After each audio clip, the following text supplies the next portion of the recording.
تو اس کا مطلب میرے خاندان کی تو نسل منقطع ہو جائے گی۔ امام صاحب فرماتے ہیں کیا تو اس بات پر راضی نہیں ہے کہ قیامت کے دن تیرے بیٹے کا حشر اصحاب بدر میں ہو، تیرے بیٹے کا حشر اصحاب بدر میں ہو؟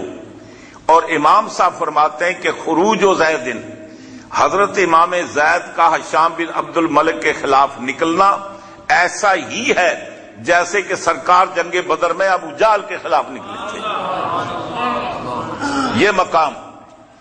اور دراصل آپ کی شہادت کی وجہ بھی محبت اہل بیت ہے، اہل بیت کی محبت کی بنیاد پر آپ کو شہادت نصیب ہوئی۔ حضرت امام زید کی بیعت کی، آپ شہید ہو گئے۔ اس کے بعد پھر محمد نفس زکیہ، ان کی جب تاریخ اٹھی پھر ان کے آنکھ پر بیعت کی، ان کا ساتھ دیا، پھر محمد ابراہیم کا ساتھ دیا۔ جو بھی اس وقت کے ظالم حکمرانوں کے خلاف تحریک اٹھتی تھی امام صاحب اس تحریک کا ساتھ دیتے تھے۔ اور آخر میں ابو جعفر منصور کے دور میں جب اس کو یہ پتا چل گیا کہ اس کے پیچھے امام اعظم و حنیفہ ہیں تو آپ کو بلا کر جیل میں بند کر دیا، اور طویل عرصہ جیل خانے کے اندر رہنے کے بعد آپ کو زہر دیا گیا اور زہر دے کر آپ کو شہید کیا گیا۔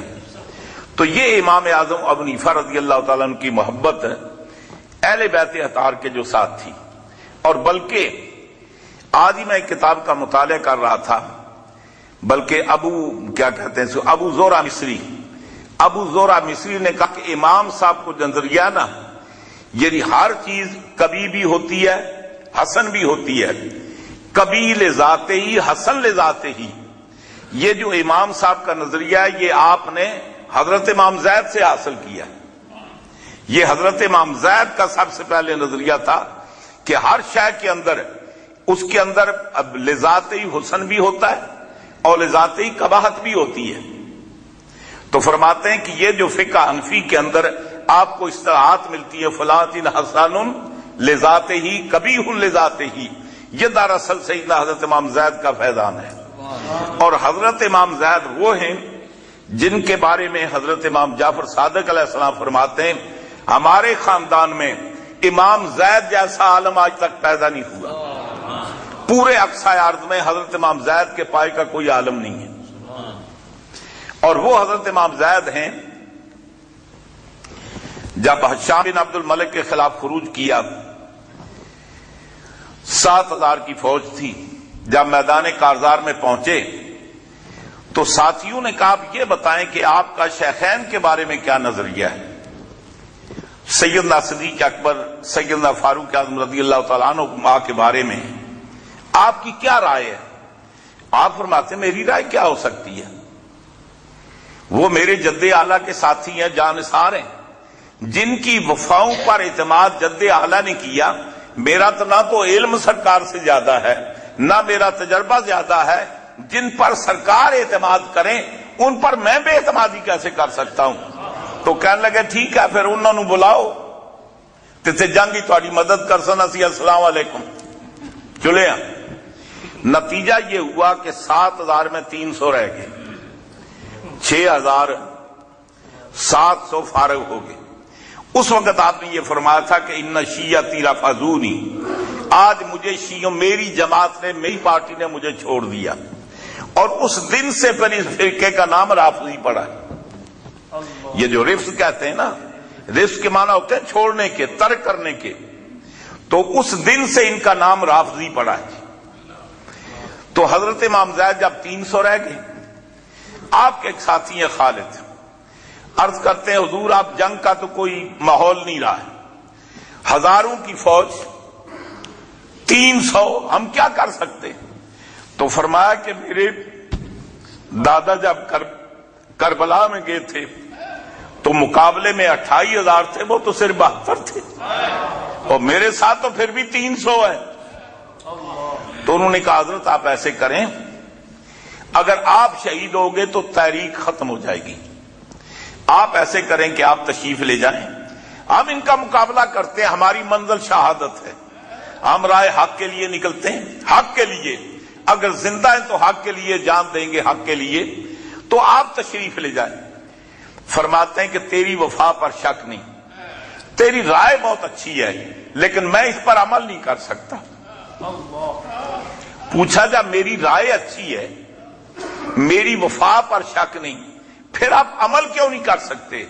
فرماتے ہیں مجبوری یہ ہے کہ آج تک میرے خاندان میں میدان جنگ میں آ کر کسی نے پیٹھ نہیں دکھائی.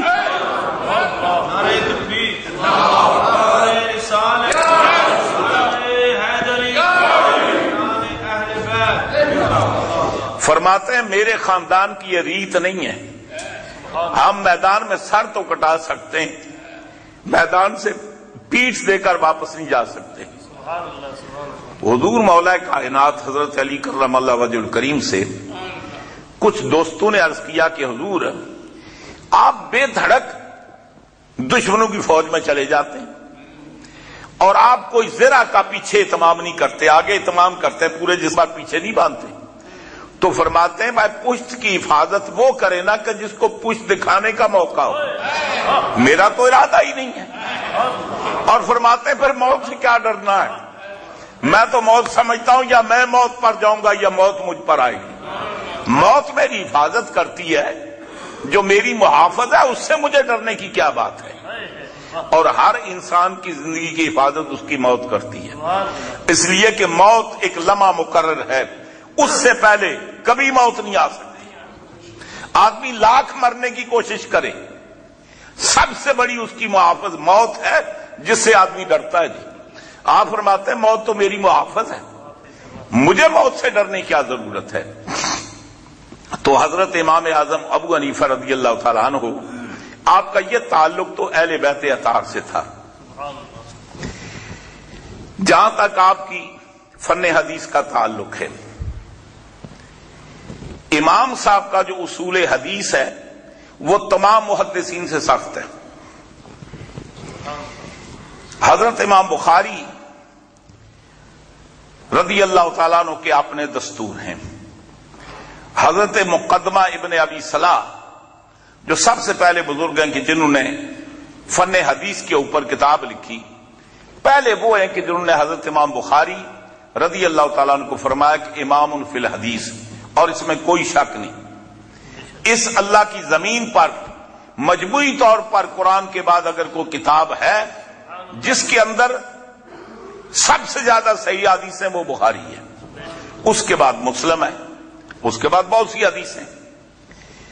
تو جہاں تک امام بخاری کے اپنے قواعد ہیں، شدید ہیں، حضرت امام مسلم کے اس سے ذرا نرم ہیں، امام ترمذی کے ان سے ذرا نرم ہیں.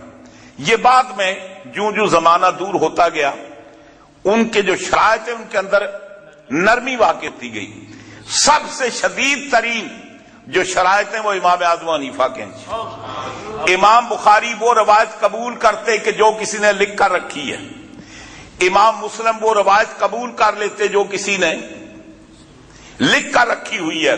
تمام محدثین کرام کے ہاں امام اعظم حنیفہ رضی اللہ تعالیٰ عنہ فرماتے ہیں میں وہ حدیث قبول نہیں کرتا جو لکھ کر لائے، میں اس کی حدیث لیتا ہوں کہ جس دن اس نے حدیث سنی تھی بیان کرنے تک، جس دن سننے میں جس دن جیسی اس کو یاد تھی بیان کرتے بھی ویسے یاد ہونی چاہیے. جب تک اس معیار پر اس کو حدیث یاد نہ ہو میں اسے حدیث نہیں لیتا. جی نعرہ تکبیر، نعرہ رسالت، نعرہ حیدری، جشن امام اعظم حضرت علامہ زاہد حسین صاحب قبلہ.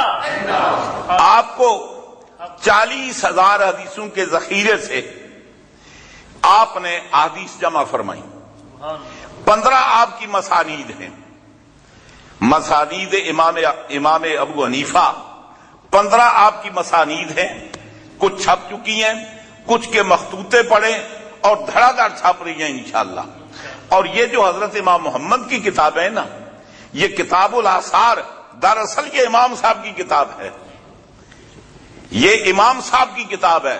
اور میں یہ سمجھتا ہوں قرآن کے بعد اگر کوئی اصح الکتاب ہے بخاری سے بڑھ کر تو وہ کتاب الاثار ہے امام صاحب کی. اس لیے